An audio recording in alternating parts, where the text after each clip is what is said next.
Are you troubled by strange noises in the night? Do you experience feelings of dread in your basement or attic? Have you or any of your family ever seen a spook, specter, or ghost? If the answer is yes, then don't wait another minute. Pick up the phone and call the professionals. Ghostbusters!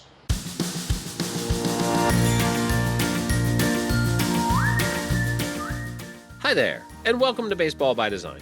I am SportsLogos.net minor league baseball correspondent Paul Caputo, broadcasting live, as always, from the Sunday Helmet Hall of Fame in my basement in Fort Collins, Colorado. Today we are going to be talking about a defunct team called the Casper Ghosts. They played in an affiliated level of minor league baseball that doesn't even exist anymore, Class A short season rookie level. That franchise originated as the Butte Copper Kings from 1978 to 2000. That was in Butte, Montana. They then became the Casper Rockies in 2001, which was boring, playing in the town of Casper, Wyoming. And then after the 2007 season, they rebranded.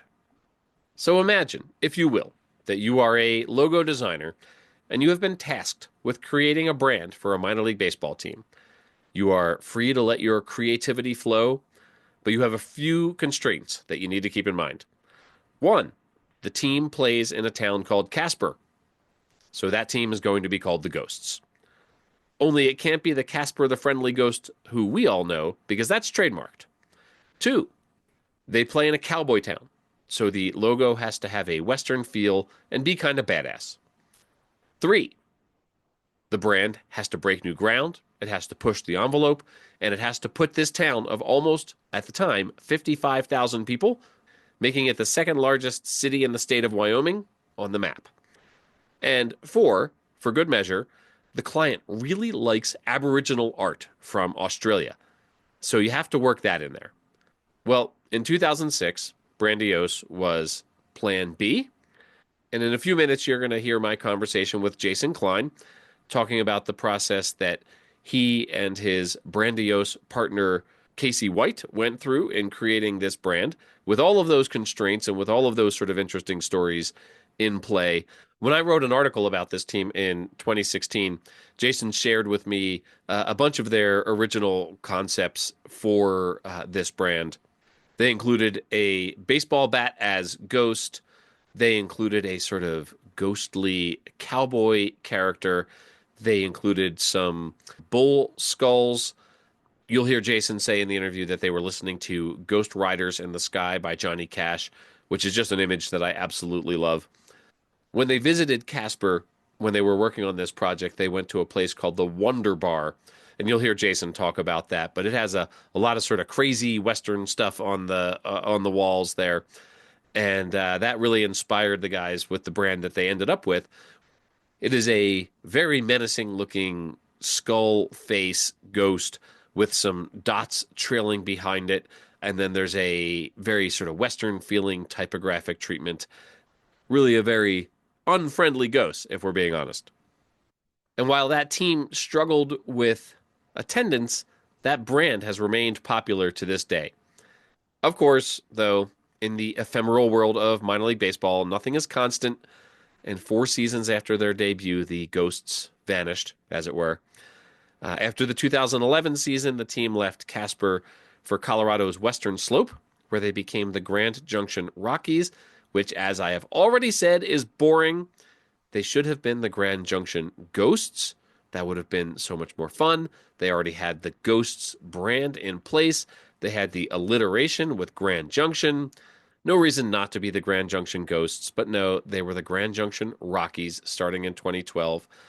They had a logo that very much looked like a marriage between the Colorado Rockies and Pizza Hut, and they played with that name and that logo through 2022, and they are now the Grand Junction Jackalopes, which, that's fun. That's a fun brand. As I've said, you're going to hear my conversation with Jason in just a few moments. Later on in this episode, I'll be speaking with Lori Jusak, who runs a tour company in Fort Collins, Colorado, where they do ghost tours and ghost pub crawls. So we're going to talk about ghosts in baseball. And then, of course, Dan Simon will be here with one of his Studio Simon Stumper trivia questions, as he is every single week. I hope you enjoy the conversation with Jason. I hope you enjoy the episode. let's go talk about the Casper Ghosts.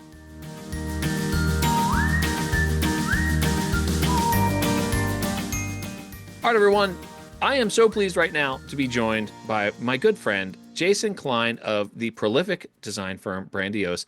Jason, this is going to be a little bit of a different episode for us. We are going in the Wayback Machine. We're talking about a defunct brand. And to me, it's one of the brands that I hear talked about all the time when people talk about like the classic, like past brands. First of all, I'm remiss. How are you? How are you doing? I'm great. I'm super excited. This is man, this was such a game-changing project. This is a brand I can honestly say, like, I don't think there's anything else like it in minor league baseball, past or present. This is one that is just different in so many ways, and it combined so many different elements of design. I mean, that's what's fascinating about this conversation to me. I want to start out just basically by asking you to share the story of how you all got involved with creating the logo for the Casper Ghosts, and then I want to get into some of the design things that you incorporated. So the first question is just that Casper Ghosts. How'd you guys get involved? They were rebranding the team. I don't remember what it was before. Casper Rockies maybe beforehand. I think it was, and, yeah. And they Kevin Hawkian was the owner / GM at the time, and he brought us in and he said, "Hey, I really like to, redo this thing. I want to call them the Casper Ghosts." He had launched Lake Elsinore and the Storm brand. So he was, the eyes, that was sort of him. So he was really into this concept, like really breaking the ground, doing something never been done before. Classic Media owned the rights to the name, the Casper Ghosts, from like a trademark, and they gave their blessing. And there was some back and forth about, do we want to use actually the character? And I think ultimately we decided, no, we want to have our own thing. He was very into like, how do we make it like, sort of otherworldly, right? It was very, so there was like lots of stuff that felt kind of Disney Haunted Mansion early on. And we just weren't there. And then at some point he was like, what about like dots, like Ben-Day dots, like Aboriginal art? Yeah. We were like, wait, what? Like, what? He's like, yeah, it's kind of like coming at you and it's kind of like materializing out of a dot pattern. And it was wild. We couldn't figure out exactly like, okay, how's this going to embroider? And it was, we had spent a lot of time on the dot size, like what is too small, too detailed, too big, what can be embroidered well, versus what is, problematic. And we went through a lot of samples on that one. That's where it came to be that we had this idea of like, oh, could we do a glow in the dark? Well, pause. At the same time, we went to New Era and spent a day with them and talking about, what are the things you've always wanted to do that you couldn't do in embroidery, or we just really like stretching their minds about what could be done, what had been done, hadn't been done. And it came up that there's glow in the dark thread that had never been used before. And so we were like, well, let's use it. And so, glow in the dark thread is white-ish. And, it was like, well, could we turn off the lights and make the glow in the dark, glow? And could we put like an Easter egg in there? So that's where the hidden G, was brought in. And it became the very first glow in the dark on-field baseball cap in baseball history, I believe. And you all were involved with another glow in the dark brand, which was Asheville Tourists, right? Yes, right. Yes. Yeah. Did one of those inspire the others, or were they completely independent? They were very independent. I don't know if Casper was around by then at that time. But it was, it was like, there's this idea of sort of like, that was more about like moonshine, moon, how do we sort of connect the two concepts, and then glowing, and then, there it went. We should point out, by the way, we haven't mentioned this yet. This was a team that was around. It's in Casper, Wyoming. That's right. And it was around from 2008 till 2011. They moved to Grand Junction. They played as the Grand Junction Rockies. Even when they lost their affiliation, they were the Grand Junction Rockies for a couple of years. Now they are the Grand Junction Jackalopes. I want to talk a little bit more about the design, but the first thing I wanted to ask you is like, this is, I guess it's not the first thing because I've already asked you at least one thing, but one thing I wanted to ask you was, this is a team, like I said, was only around for 4 seasons, right? Yeah, Yeah. 4 seasons, and it's still one that you hear talked about. There's a team, a collegiate summer level team in Casper now that talks about bringing back this Casper Ghosts brand as an alternate. Obviously the Grand Junction Jackalopes are out on the western slope of Colorado, and people, every once in a while go to them and like, hey, we're gonna see this Ghosts brand again. I said early on that this is pretty different from other minor league baseball brands that you say. It really, I think, stands out in all of minor league baseball history as being unique. What is it you think that causes people to sort of come back to this brand that was only around for a short amount of time?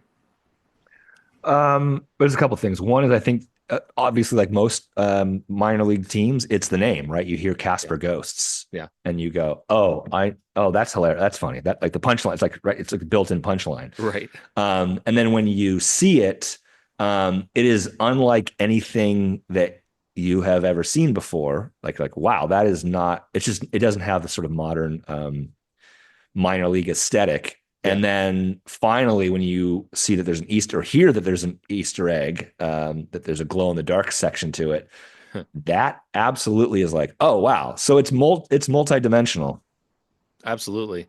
You mentioned Ben Day dots, and I remember Yes. when we first had this conversation. I went and sort of researched that a little bit and looked it up, and it's if you're talking about Ben Day dots, imagine like an old timey screen printed cartoon, Yeah. or like a comic strip, and you can imagine like the individual dots, being able to pick out the individual dots in the printing process. Aboriginal art from Australia, right? Like individual dots. And you mentioned Kevin Hawkian, and he was when we spoke back in 2016 for the sportslogos.net article about this team. You mentioned that he was really into Aboriginal art, and that that the Ben Day dots were something that were sort of an interesting sort of visual thing. When you are handed something like that as a designer, that is like the client thinks this is cool. And for you as a designer, you're trying to add significance, and you're trying to connect the dots, as it were. How much of a challenge for you as a designer is it to incorporate that, or do you just say, well, they're the client, they want Ben Day dots, we're going for it? Yeah. It's not, we never outright reject anything. Yeah. Because, there's this, it's not like, oh, because you can't judge it by the merit of its original thought. Right. So it's like, we ask not, can we do it, but like, how do we do it? Like, how would we do it? How can we do it? Yeah. So it's more of not a if, it's more of a how. And then once you start exploring the how, like, oh, okay, well, what if we did this? How do we make this work? And we like that challenge, right? How do you make this work? And sometimes what we find is either it will prove to be just like it's not working in its current form, or it will inspire, they have A. And so we'll come back with B and be like, you know what? It's not really A, but it gave me an idea for C. And then it sort of just evolves D, E, F, G, and all of a sudden you have this identity. So there's the common line when we get on creative calls is, let's try it. Yeah. Let's try it. Like if something's wild, right? Like, let's try it.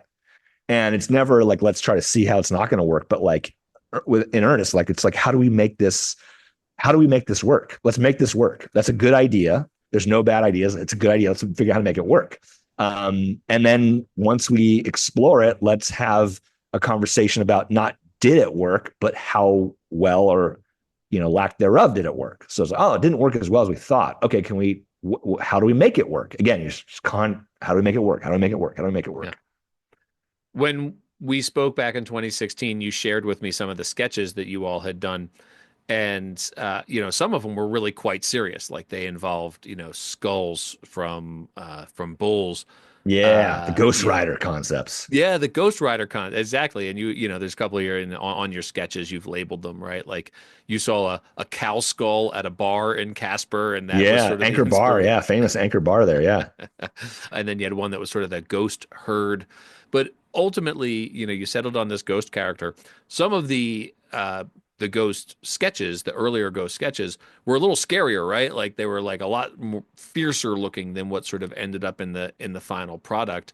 But what I'm getting to with all of this is that the final product combined a number of different elements. First of all, there was a ghost, because Casper the Ghost, as you've already mentioned. There were the Bende slash or Aboriginal dots that are incorporated into to the design of the ghost. And then there's very much this Western theme because you're in Casper. Yeah. It's Wyoming. It's about as Western as you get when it comes to this. By the way, Casper is like 3 hours from my house. As a person who grew up in Philadelphia, the idea that I'm that close to Casper, Wyoming is really bizarre to me. It's cool. It's a Yeah. cool place. It's Yeah. very like, yeah, it's cool. Well, and so that's what I was gonna ask. I know that you went there, you experienced a lot of this sort of Westernness, and it ended up in, having to combine a number of different elements, the ghost, the dots, and a very like Western saloony style sort of typeface, custom typeface that you all designed. So for a brand like that to have sort of a number of themes running through a one brand, is that more of a challenge than, settling on, sort of one simple idea and really doubling down on that? I don't, it was just more of like, what's the, no, I think we do that all the time. I think it's just a matter of questioning what is the proportions of the ingredients and like how much are they combined and how much are they separate. Whereas that is more of like equal proportions to a degree, but they're all kind of separate. Hmm. And I think we definitely, I think, as I remember, we were more on the like Ghost Riders concept, right? Like we listened to Ghost Riders in the Sky like on loop, and that was like we're like, oh man, this is like yes, this is because it was you're like Casper Ghosts, and it's very West. It's that Casper. It's very it's otherworldly West. So that's when it was like, oh well, we could that would be like sort of yeah, it just sort of made sense. And then all of a sudden, Kevin was like, no, I want to do something like wild out there, like real out there. And I was like, okay. It's like, no, this is too, we've seen this before. Right. And I was like, okay, all right, well, let's go. And it came out great. It was, it was one of those things like it wouldn't, if he hadn't have pushed us, we wouldn't have gotten to that point. Yeah. Well, I mean, that's interesting because it is, it's distinct. And I know that there are a lot of projects that you all have worked on that are in a different style from, like the sort of classic Chihuahuas, Rumble Ponies, Jumbo Shrimp. And this is one, like I said, that stands out as being distinct, not just in your catalog, but in all of minor league baseball. And so pushing for that sort of something different, clearly it definitely landed there, is definitely different from anything I've seen. Do you think we're going to see it again? You think one of these teams is going to bust it out? Do you ever hear about that? Do they need to come to you with that when that happens? You mean the Ghosts? Yeah, well, we see the Ghosts again. Well, the Casper that's a good, I don't know. I don't know who owns the Ghosts. I would probably venture to bet that MLB does in some way. Oh, interesting. I don't know. That would be my guess. Okay. That'd be my guess. I know that the franchise has changed ownership, right? Like it was owned by the Rockies, and I think it's like that would be where I would probably go first. Okay. If you're out there. Talk to us. Bring it back. We want to see it back. I'd love to see it. 47 brand does, they have classic brands out there. Yes. I'd love to see it on a dad hat. I would absolutely get that. Okay. Last thing, Jason, I know that you said that there were trademark issues with Casper the Friendly Ghost. What did you have to do to confirm that you weren't going to run afoul of those, right? Like, was it a guessing game? No. So there was a conversation, there's legal conversations back and forth with Classic Media that owned it. And Classic Media, who owned the Casper Ghost, I think still does, they had to, give their contractual blessing, like, it's going to be used. I don't know if a percentage of merchandise sales went to them. Okay. I'm not quite sure what the terms were, but it was, and we had to show them the usage of the character or where we were going with it. So it wasn't like hey, guessing. It was, they were involved in the process from a, being in the know perspective. I said that was the last question and I lied to you. I'm sorry. Are there other brands that when people learn Brandiose did them, they're surprised to learn that? Are there, like, this is one when people are like Casper Ghosts, I'm like, that's Brandiose. And people are like, oh, really? Like, I guess it was plan B at the time. Are there Yeah, brands that you all have done that when that comes up, people are like, "Oh, I didn't realize." I'm sure there is. Yeah. Yeah, I'm sure there is. Yeah.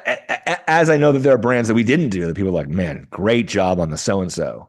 Well, And I was like, well, that's somebody else. It's not us. that is, I don't know. There may be some coattail riding that's going on out there, but all right. Well, Jason, obviously this is so much fun for me. I could keep talking about this all day. This is a fun, special, logo to talk about. So I appreciate you busting out the Wayback Machine, talking about a brand that you created when you all were Plan B branding. This was pre-Brandiose days here, so some early work from you all, but such a cool logo. I genuinely hope that we see it as a throwback or an alternate or something someday again, because I think fans would go crazy over that. Hey, in the meantime, happy 2025 at the time of this Yes. recording, shortly after the new year, and looking forward to seeing all the new Brandiose creations on the field in the coming season. And yeah, hope to talk to you soon again. Cool, cool. We're looking forward to it. And yeah, thanks for the time. Brandiose.com is the website at Brandiose. Thank you for your time, Jason, because I know that you're busy and you're always so generous with your time. I really do appreciate it. And yeah, we'll talk to you next time. Okay, talk to you soon.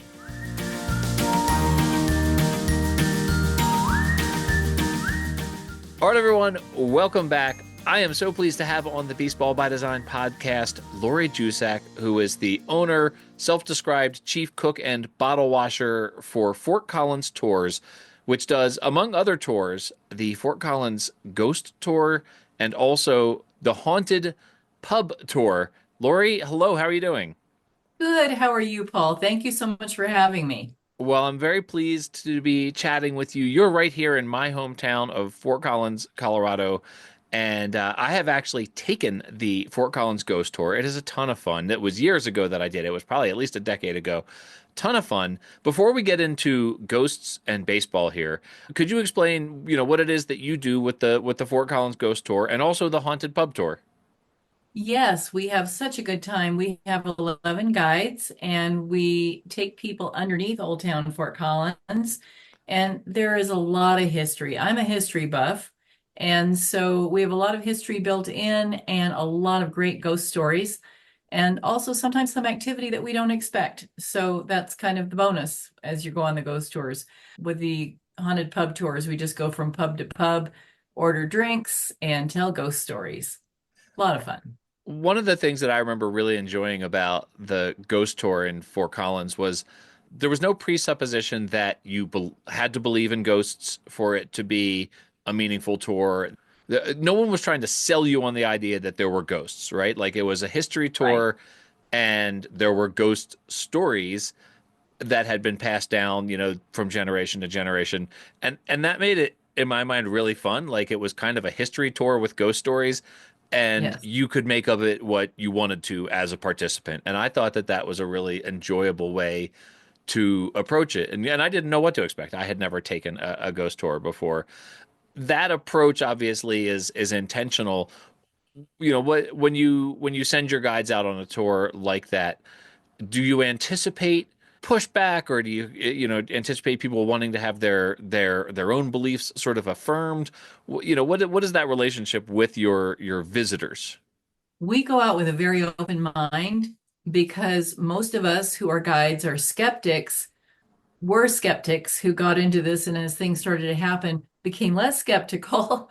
But we totally understand people coming along who don't believe in this. Most of the people who buy the tickets are bringing somebody and they're interested, but the person they're bringing may not be interested in ghosts. So we don't presuppose that anybody believes in any of this. We presuppose that people want to be entertained, and that's what we are. We're entertainment. We are not a paranormal investigation team, which we've been mistaken for in the past. And I have had people call and actually ask me to come exercise their house. Oh goodness. And I always think that's really interesting. And I have to explain, we're here for entertainment. We want you to come on the tours, learn about the history of Fort Collins, see some of the underground areas you would never otherwise see, and hear the ghost stories. And now and then something happens that we can't explain, and that has made us non-skeptical. But I will tell you, when I hire my guides, I would rather hire someone who is skeptical Mm. than someone who's not. I've had people come to me and say, "Oh, I'm psychic, I'm a medium, I'd love to do the tours, I'd love to talk to the ghosts along the way." I never hire them Mm. because we're not all that paranormal. We're more of a straightforward history and entertainment. It's not that we don't believe in ghosts. We think there's something going on in Old Town because there's so many things that happen. We have a long, long, long list of things that have happened when we did the tours, and it's always exciting, but we don't know what it is. Well, the interesting So, thing, one of the interesting things for me was seeing that underground portion of Fort Collins. I mean, there's a whole like underground city here that I didn't know about as a resident of the city, and regardless of whether there are ghosts or not, the underground city is just kind of spooky on its own, right? Like the little tiny prison cells in oh, these yeah. is there a spot in Fort Collins? And again, this is, we'll get to the Casper Ghosts here, but is there a spot in Fort Collins that you think is sort of the epicenter or that has maybe some of the most interesting stories about ghosts in Fort Collins? Yes, I have two. And one is the Walrus ice cream. Oh yeah. We descend underneath there, and it's not just underneath Walrus ice cream. There is a tunnel that goes through to an old Cold War bunker. And we've had a ton of activity down there, documentable stuff, including EVPs, photos of actual outlines of people that weren't there. And I've said I'm not a ghosty person. I've actually seen someone down there that disappeared. Hmm. It was just really bizarre. So that one definitely, and it's a very friendly ghost there. Hmm. And I think there are a couple. One is Charlie, and Lisa, the owner, and her employees have really built a relationship there because very often after Walrus closes, they will hear someone whistling around the main restaurant. There won't be anybody there, but there will be tunes being whistled.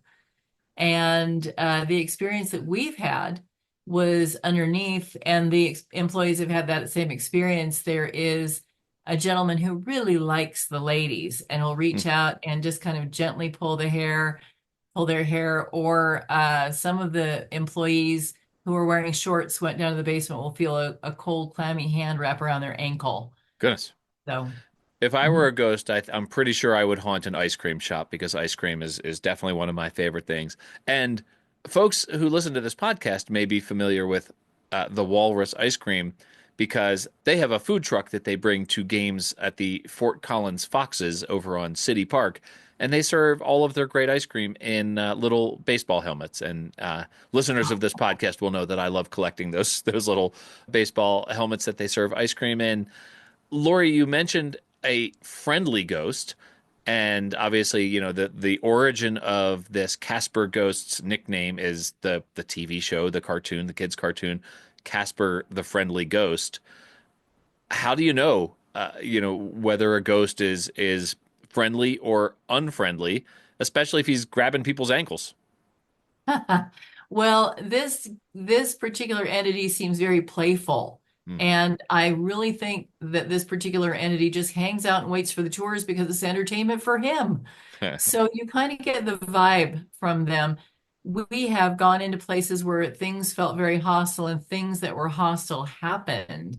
And I won't say where, but I've been in a place where every time I walked by a door, it slammed in my face and there was nobody on the other side and there were no windows in the room. And when that happens, you start thinking there's something here that's not very happy. But down underneath Walrus, there's just this happy vibe. And of course, you're going through a place where there's ice cream, and Yeah, it's the best ice cream in the entire world. I mean, really, I'm an addict. So, it is awfully good. it is, and it's family owned. Lisa's owned it for a long, long time, and her sons have worked with her, and a lot of really nice young people, and so there's a good vibe there. I think if there were not the great vibe there, and we had to go through that long tunnel, and there was something scary down there, I would stop going down there a long time ago. Hmm. The last question here on Fort Collins, and then we'll get into the Casper Ghosts. Do you have a favorite ghost story, or is there one that you close with? Or is there one that your guests will remember when they leave the tour at the end of the night? I don't think there is one in particular. but underneath Pinball Jones, which isn't underground itself, Pinball Jones is one of the classic old town hangouts, and it's a really fun place to go in. You go in past all the pinball and skee ball and all that underground, and then you go back underground into the depths of Old Town through that long hallway. And there is a mirror back there. It's just an old mirror that somebody's left back there. And really often people take pictures in the mirror. And we tell this story about the murder of William Avery, one of the town's founders. And people pretty much know it was his wife who murdered him. And there is a reflection in the mirror that came up one night that looked like a very scary version of his wife. Hmm. So it was just a very tortured look. And there was nobody in that room that was dressed like that, that had hair like that. It was just a very weird thing. And it wasn't just one person who got that photo. There were several people who took the photo and got this person in that mirror. So that's one of my favorite stories because it's documentable and you can look at the photos and there are multiple people. So no one is going, oh, someone doctored that. Right. So that's maybe my favorite because I'm a science person. I like to see stuff that's documentable. Now, the fact that we can document it doesn't mean that I know what it is, but it's pretty interesting. It is pretty interesting. Well, and that's obviously, I mean, to me, the most fun thing about ghosts is we don't know what we don't know. And, you can be a science person and say, yeah, we're always learning. And who knows what is out there in the world that we have not yet discovered or explained. Okay, so the Casper Ghosts. Obviously, the origin of the team name, as we mentioned, is that, Casper the friendly ghost. It's something that people associate with the word Casper. But this brand has become quite popular, even though the team was only around for a few years and it's, a couple of iterations ago for this franchise. What is it do you think uh, is a draw for people when they hear Ghosts as a baseball team name? Why is that appealing? Why is this team still in sort of the public consciousness, even though the team hasn't been around for a while? Because ghosts are fun. They're unknown, they're entertaining. And I think they like the connotation of a friendly ghost. There's something really comforting about knowing that or feeling that there's something on the other side that's friendly, that's maybe looking out for you, like Casper would. Do you I think? think that Sorry. naming the baseball team after Casper from Casper, Wyoming was pretty brilliant. It's something no one's going to forget. They're going to always remember that team name. You think about other places. Oh, we're talking about Gillette. What's the team name? What's Cheyenne's team name? I don't know. I don't know. But Casper, you're always going to remember it's Casper Ghosts. I love that. Absolutely. Are there things about Ghosts, and this Ghost in particular, this logo is a little bit more menacing than Casper was. And I remember there was a Casper, I guess it was the comic strip where he was trying to wear a baseball glove and the ball went right through him because he was a ghost, and so he couldn't play baseball because obviously, he's he didn't have Yeah, the he couldn't corporeal catch. solidness that he needed. Right, yeah, he couldn't catch the ball. Are there things about ghosts that you think would make them good baseball players? Well, you could steal the base and not be seen. I don't know. Um, let me think here. I think their transparency would be a detriment, but I think it would be an advantage in that they could signal to each other if they were a team Mm, and the other team would not know what they were signaling. interesting. Yeah. That That's all I can think of. well, it's quite good though. I mean, and you bring up something interesting, which is what are what are the capabilities of ghosts? Are there sort of universal things that, all ghosts can do? Yeah, and you talked about, communication and transparency. What are the consistent universals regarding ghosts? Well, I will tell you there are four types of hauntings Okay. before we even go forward, and they're all going to have different things. The first one is a residual haunting, and I've told you I'm into science. They've actually proved residual energy. So if you hear somebody walking up and down the stairs every day in your home and you think my home is haunted, it could be residual energy from someone who did that every day and it just continues to happen at the same time. They proved this in the lab by putting a metronome up, and a metronome is something that keeps time when you're in music.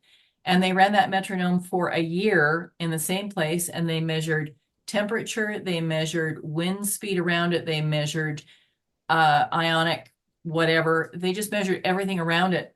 When they turned off that metronome, that residual energy, all the signs continued and just diminished over a period of 3 weeks. But they remained, even though the thing was no longer moving. So they've proven that residual energy exists. So that's one type of ghost. Then there is the intelligent haunting, which is what we think about, where they can interact with us in every way that they can think of. I have a feeling they're on the other side going, man, I really wish I could communicate with this person, but just much like we do with them. But they can knock things over. They can throw things. They can, sometimes you can hear them. Sometimes you can do a recording and hear them through the recording. Sometimes you can see them. Sometimes you can take a photo and they're there even if you can't see them. The third kind is a poltergeist, and what they have in common with an intelligent haunting is that they seem to know what's going on and they can throw things. They're really object oriented. And then portal hauntings are more about a place that holds the spirits. They can come in and go. The veil is thinner where they can come and go in between. It's a portal for them to come in. And portal hauntings, you'll see more activity surrounding a place that is maybe underground water. So as far as having things in common, I think the ability to move things, the ability to make a ruckus to get attention, I think that's something they're really trying to do. And I always think about the theory of the fourth dimension. And I always wonder if ghosts are really the fourth dimension. Maybe people who are on the other side of another dimension trying to get our attention because they think maybe there's something on our side. I don't know if you've ever seen the movie with Nicole Kidman, The Others. No. Where she spends this entire movie thinking that her home is haunted, and at the end it turns out that she and her children are the ghosts. And the people on the other side are trying to communicate everybody. with them. I know, sorry about that, but it's an old movie. I mean, if it were a new movie, I wouldn't do that. But but I think about that concept all the time. So, I always like to try to think about if we were going to field a baseball team with a specific mascot. It seems that poltergeists might be the best. If you want to put a team of ghosts together, that poltergeists with their ability to throw things might be best for a baseball team. Yes, that might sound really badass. Yes, I like that. I actually have a company over, I own Glenwood Springs Ghost Tours, Boulder Ghost Tours, and Fort Collins. And the overarching umbrella company is Poltergeist. And nobody likes that name. So because that's terrible. That's the opposite of the friendly ghost, right? Like, I don't think anyone associates poltergeist with being friendly. All right. So, Lori, I want to show you this logo here so that you can see it. And I want to get your reaction to the Casper Ghosts.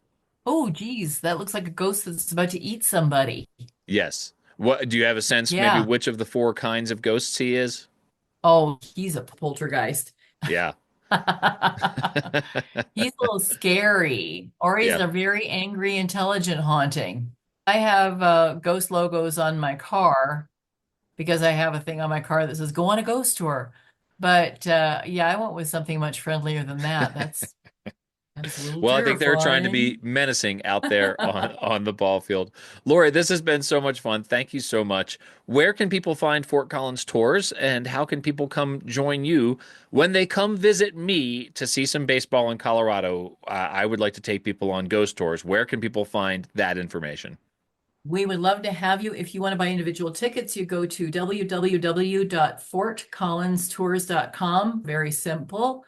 And if you wanted to schedule a private tour ahead of time, we do this for a lot of baseball teams and softball teams. Oh. So they just call ahead and we book a private tour and we take you on the tour and we tailor it to what you're interested in. It's a lot of fun. Well, if we can get the Curved Brim Media meetup to happen in Colorado sometime, we will certainly avail ourselves of that opportunity. Lori, thank you so much. This has been a ton of fun. Thank you, Paul. I really enjoyed it. And thanks so much for inviting me.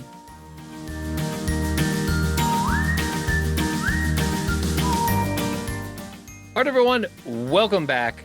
It is time once again for Studio Simon Stumpers, in which designer extraordinaire Dan Simon brings a trivia question every single week. We call them Studio Simon Stumpers. Dan, thank you so much for taking time out of your very busy schedule to come on the Baseball by Design podcast with a trivia question, a Studio Simon Stumper. It's always so much fun every single week. Good morning. Hello. How are you? Um, Good morning to you, Paul. I am fantastic. Thank you. Thank you for having me on as always. You have said on a number of occasions that you try not to think in advance what the subject may be of my stumper because I always kind of not surprise you. Maybe it is a bit of a surprise, but Yeah. I come up with something that you wouldn't necessarily have thought of. We're going to be pretty straightforward here today with today's stumper. We're going to be talking about ghosts. Okay. So there is a website on the internet, which is where you'll find most of your websites. They keep a lot of websites there, Yeah, dozens. called Mascot Database, and it's mascotdb.com. Hmm. And now how thorough it is as far as getting the name of every team to have that existed out there, I really can't say, but this database doesn't just include professional teams, it includes collegiate teams and athletic programs and also high schools. And I wanted to see how many teams in the past have been named ghosts. You would figure that would be something. There might be at least a small handful of teams, if not a larger handful. But according to Mascot Database, there's only two that they mention. Were the Casper Ghosts, the subject of this episode of the Baseball by Design podcast. And there was a team in Clarksburg, West Virginia, the Clarksburg Generals, who played in the Middle Atlantic League from 1925 to 1932. Clarksburg, by the way, is 45 minutes southwest of Morgantown, West Virginia, home of West Virginia University. And you might think, okay, where does ghosts come in? Well, the Clarksburg Generals had alternate names. I can't explain it because there was no explanation given. In addition to being known as the Clarksburg Generals, they were also known as the Clarksburg Syrians, Cyrians, and the Clarksburg Ghosts. So those are the only two examples I could find of teams named ghosts. But that's specific to you teams just using that one word. But as was the case with a minor league hockey team, I recently did an identity for. The word ghost is used along with other words and names. The one in particular I'm talking about are the Savannah Ghost Pirates, league hockey team. Okay. So with names like that in mind, our Studio Simon Stumper today asks, which one of these ghosts' names is the name of a current minor league baseball team? And that could include affiliated and independent. Minor league lowercase. Or uppercase. Or uppercase. Okay, right. Is it A, the Ghost Riders, B, the Ghost Peppers, or C, the Ghost Crabs? Ghost Riders, Ghost Peppers, Ghost Crabs. May I ask a clarifying question? I will clarify. Does the name have to be in English? C. Okay, because I believe Ghost Crabs in Spanish is one of the Copa brands. I believe you're correct, and Yeah. I can't say for sure which one it is. Might be the Chesapeake Bay Sox. I think but- so. It's like the Cangrejos Fantasmas. No, but this is I will also further clarify by Okay. saying not only does it need to be in English, but it is the principal identifier of the team as opposed to an alternate identity or a COPA identity. Well, which Okay. is an alternate identity. It's the principal name of the team. Okay.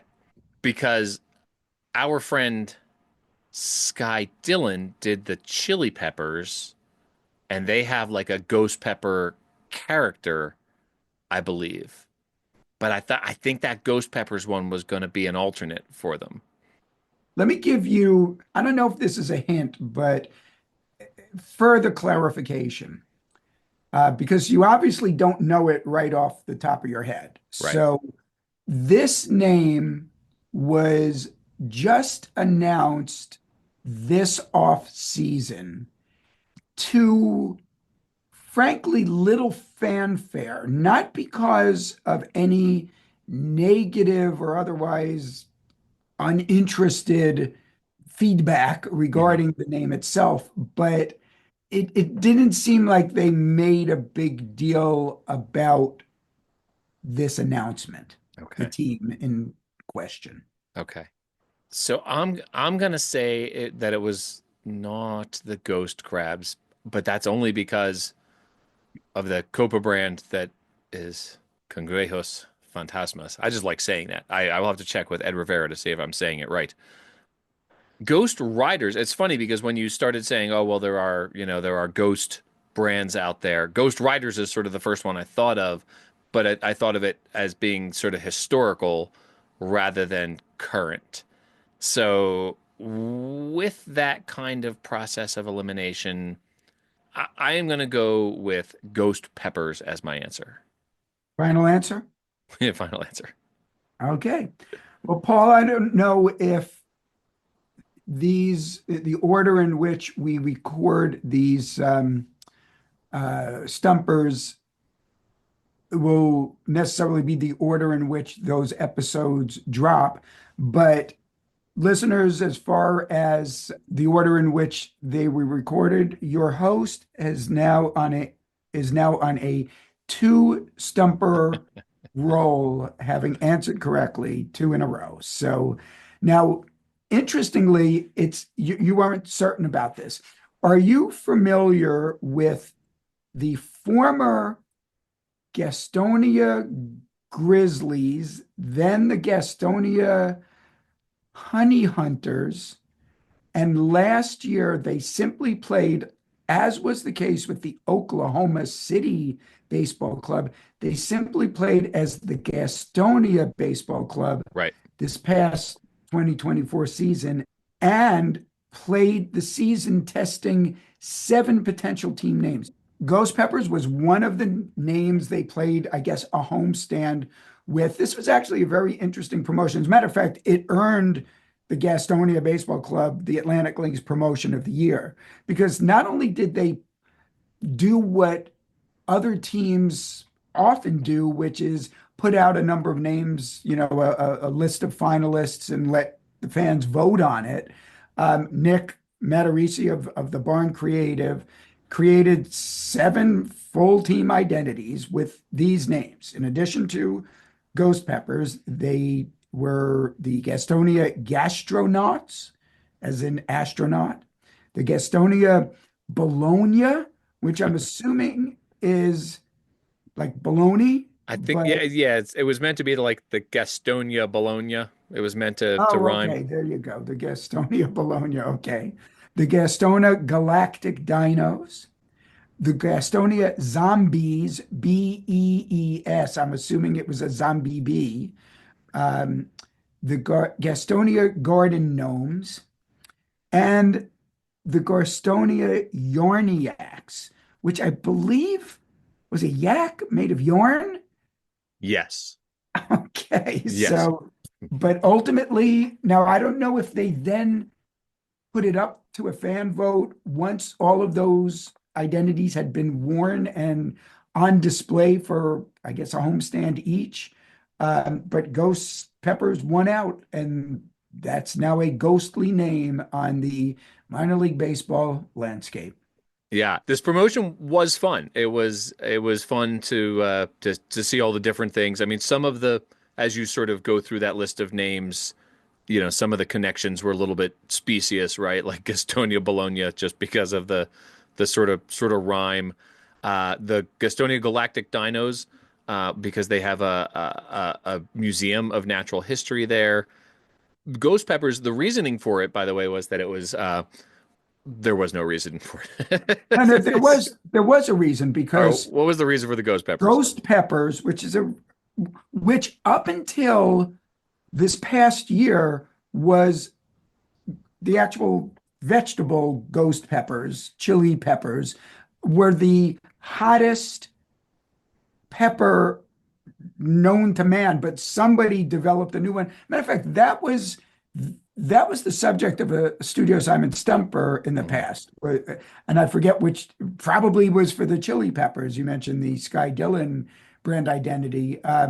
But they were developed in North Carolina. I don't know specifically if they were developed in Gastonia, but they were developed in North Carolina. So that's the reason for ghost peppers. All right. I wrote on sportslogos.net, I said, the one-time hottest pepper in the world was cultivated not in North Carolina, but in India. But it offers the opportunity for a spicy alliterative brand. So we may have to get fifth grade Will on the fact checking here to see where the ghost pepper was actually developed. I did not have that fact in my Sports Logos article. The bee connection, by the way, they were the 74th city in the United States to earn the designation Bee City USA, because they do a lot of stuff with bees. The garden gnomes, just because of the letter G. And the Yarniacs is a tribute to Gastonia's textile history. Yarniacs. Okay, so there you have it, listeners. Like we say, the things you learn on the Baseball by Design podcast. I think this speaks to the nature of my brain here, because in October of 2024, which was not that long ago, I actually wrote a quick article on sportslogos.net about, the fans out of all these brands chose the Ghost Peppers one. So I'm glad that it still was peeking at the back of my brain, still there to at least that sense. But I wrote on sportslogos.net, Gastonia fans choose Ghost Peppers after a season of what ifs. So I had actually written that article, so I'm sure glad I got that question right. Wow. Okay. Yeah. Dan, thank you. I don't have the same smile on my face this time after getting it right as I did last time. now I'm just wondering where all of the facts in my brain have gone. It's too many. You know what? Think about how much information gets input into the database. Speaking of the mascot database, the database that are our brains. There's just too much, and there's just not room for all that, and there's got to be some spillage. I would like to check that database website for any information on my Richmond Spiders, which, we were always very proud that the Spiders were the only college or university in the U.S. to have spiders as a mascot. Minor League Baseball, I know, now has the Dock Spiders, but I wonder if how many other spiders there are out there in the world. Well, visit mascotdb.com. You can find Dan Simon at mascotdb.com. That's the website that he visits. And also on Instagram at studio_Simon. Dan, this has been a pleasure. We will see you next week. See you then. Looking forward to it, Paul.